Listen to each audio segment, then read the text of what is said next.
Hello, welcome to my 2018 Sonic 1.4 liter turbo manual transmission. I decided to put on this muffler real quick before you hear it. I'll tell you exactly what this is. So this is from a catback from a Honda Prelude SI that I had laying around in my garage, and I just wanted to, spend a couple bucks, get a little bit of noise out of it before I commit to a full system eventually.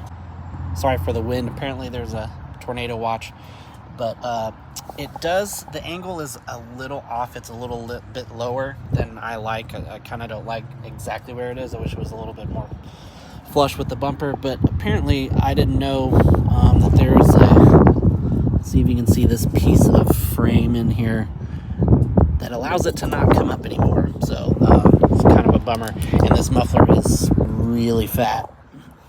So, and it will sound louder than it does in real life in the video, because it's actually very quiet. For when you're just driving, it kind of just the intake is kind of louder than the exhaust is.